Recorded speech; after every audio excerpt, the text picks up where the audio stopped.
Hello à tous, aujourd'hui on fait une intervention au lycée français de Tokyo autour des échecs. On va rencontrer Grégory qui est professeur au lycée français de Tokyo.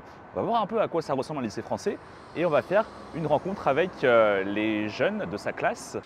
Bonjour à tous. Vous ne vous ennuyez jamais avec l'échec?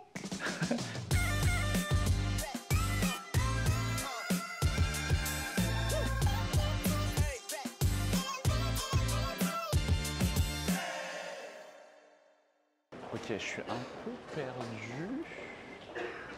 Je pense que c'est là. En fait, il y a vraiment beaucoup de monde. Moi, je suis dans un quartier là où je loge, où je pense c'est un quartier de bureaux. Donc il y a pas mal de monde qui sont plutôt dans le sens inverse. C'est pas évident de se frayer un chemin, mais j'y arrive petit à petit. C'est cette ligne-là, la ligne Marunouchi Line qu'on doit prendre. De ce que j'ai compris depuis que je suis là au Japon, c'est qu'il y a vraiment un principe très important sur respecter la queue. Donc je me mets derrière et je respecte la queue. Et le métro qui arrive.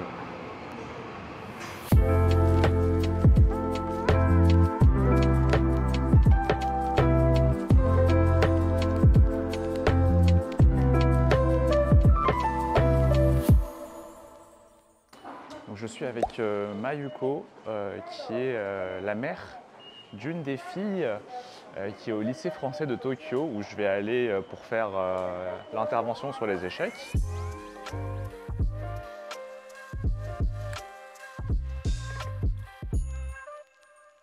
Oh, regardez, vous voyez, il y a le drapeau français là, européen, et le drapeau japonais. Et il y a la devise de la France. Liberté, égalité, fraternité. Lycée français international de Tokyo. Donc là, c'est le bâtiment principal, vous voyez, du lycée français. Et ensuite, là, on va aller plutôt à l'annexe. C'est là où est la classe du professeur Grégory, celui qui donne des cours d'échecs. On va rencontrer sa classe de CM2, il me semble. Entrée principale, regardez, là, on a les informations.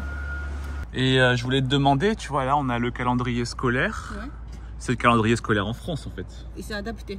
Mais c'est adapté un petit peu au Japon, parce que c'est férié du Japon, c'est un peu différent. Et du coup, les élèves ici, ils ont plus de vacances ou moins de vacances que les élèves japonais? Plus. Plus de vacances? Donc là, on rentre? Oui. J'ai dit qu'on est arrivé. Ok, ça marche.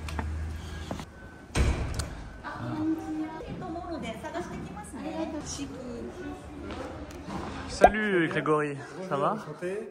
Et puis, bienvenue. Merci d'être présent.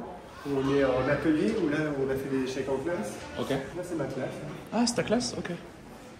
Ok, je suis au lycée français international de Tokyo.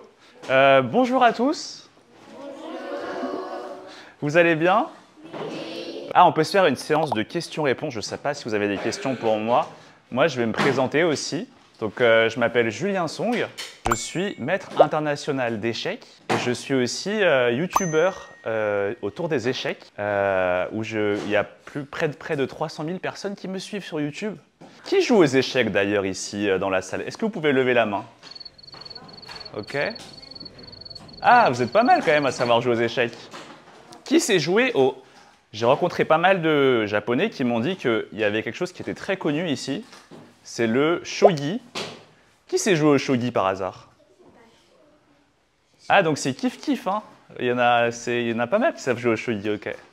Puis on va se faire une partie, on appelle ça une partie majoritaire. Vous allez jouer tous ensemble contre moi. Et vous avez droit, comme il y a une petite différence de niveau, vous avez droit à 5 jokers. Si par exemple vous jouez un coup, et qu'après moi je joue un coup, et là vous vous dites « Oh non, on a fait une grosse bêtise », vous pouvez utiliser un joker.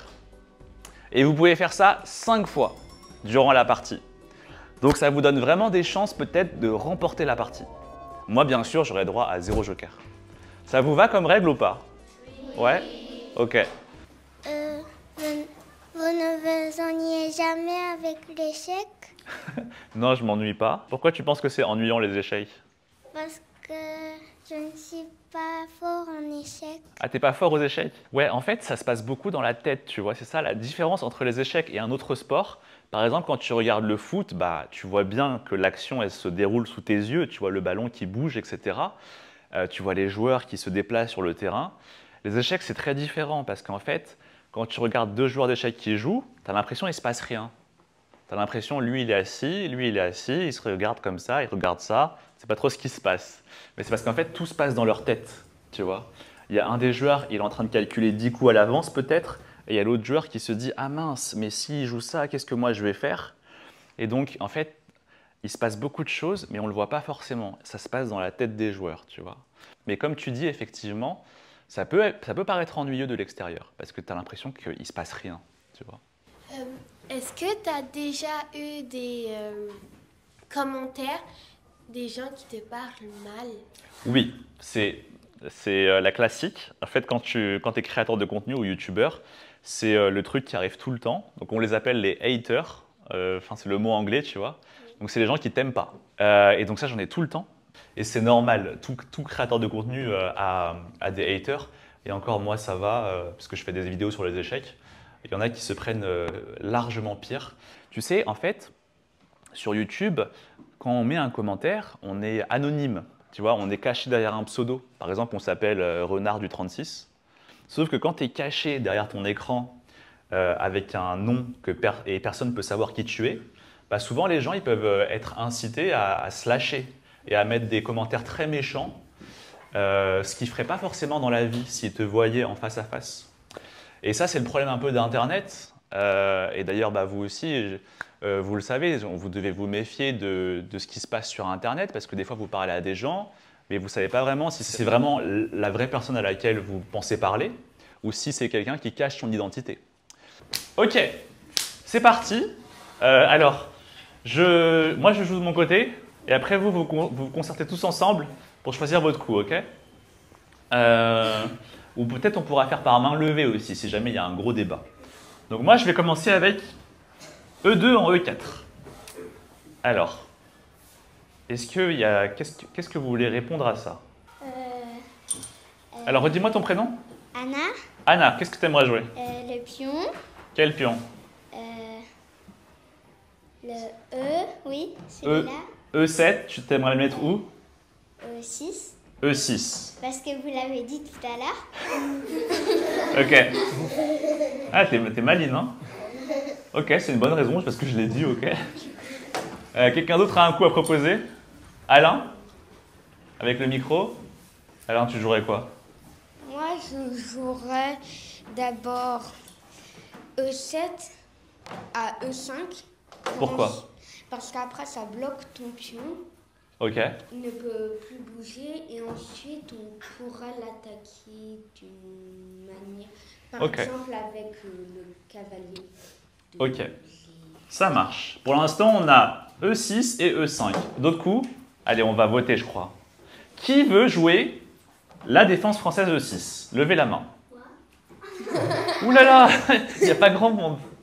Qui veut jouer E5 comme Alain? Ah là là, là c'est Alain qui l'emporte. Donc on va jouer E5. Ok, super.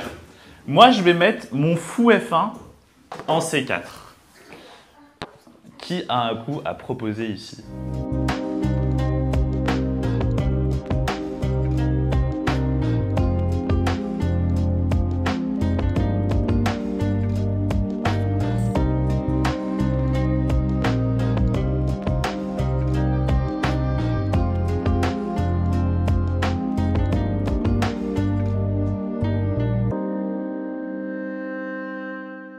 Ok, tour F8, bien joué. On arrête là, c'est ça? On va arrêter là, on va devoir arrêter, c'est la récréation. Alors juste, attendez, juste pour faire un point final. En fait, vous étiez vraiment à 2 doigts de perdre la partie là. Oui, parce que après, si on ne bougeait pas la tour, il pouvait mettre sa dame. Ouais. En fait, si vous mangiez mon cavalier, est-ce que quelqu'un peut me dire l'échec et mat en un coup ici? Alain? Sa dame, elle va... Ouais. En fait, j'aurais mis ma dame ici et j'aurais gagné la partie. Ça aurait été échec et mat. Et si vous aviez aussi joué fou D7, ça aurait été échec et mat en un coup. J'aurais fait dame F7, échec et mat. Le roi, il est en échec, il ne peut plus bouger, il ne peut pas éviter l'échec. Et donc, vous auriez perdu la partie. Donc, heureusement qu'il y a Camille qui vous a proposé le coup tour F8. Parce que là, si j'avais fait Dame F7, la tour aurait mangé ma dame. Et il n'y a pas échec et mat. Bon, on ne peut pas finir la partie, mais franchement, bravo à vous. J'aurais vraiment essayé, j'aurais tout essayé pour vous battre en moins de 10 coups, j'aurais pas réussi. Donc c'est une petite victoire pour vous, bravo, vous pouvez vous féliciter du coup. Et c'était un plaisir de jouer cette partie avec vous.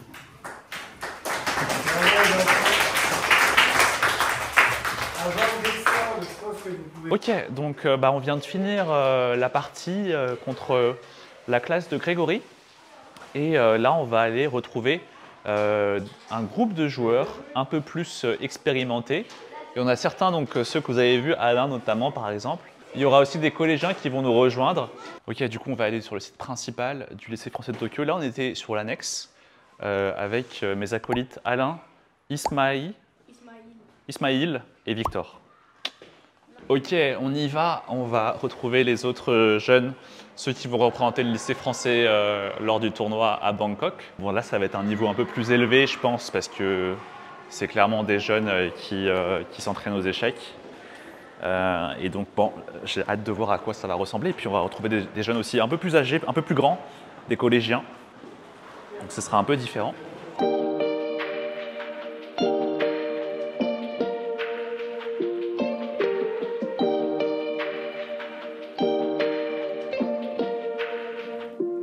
On va faire une simultanée. Je vous présente la team du lycée français de Tokyo.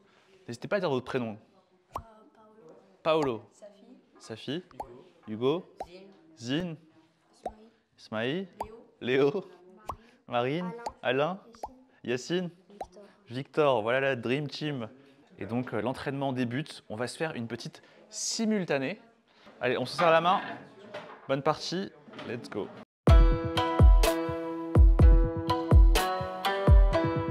Et allez, on enchaîne.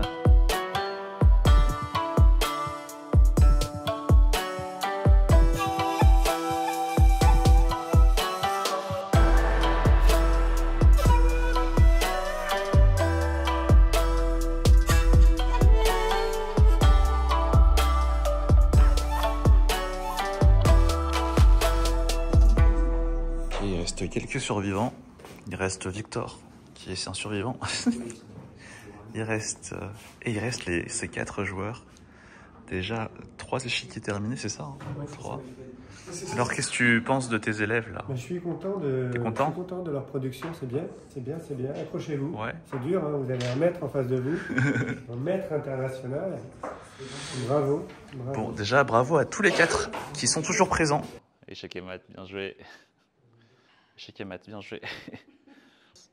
Bien joué. Bien joué, t'as tenu longtemps. Bravo. Échec. Échec. Nul. Bien joué. Match nul. Regardez, on m'a offert le suite du lycée français de Tokyo. Et là, on va se faire une petite photo devant le bâtiment. Ça va être sympa.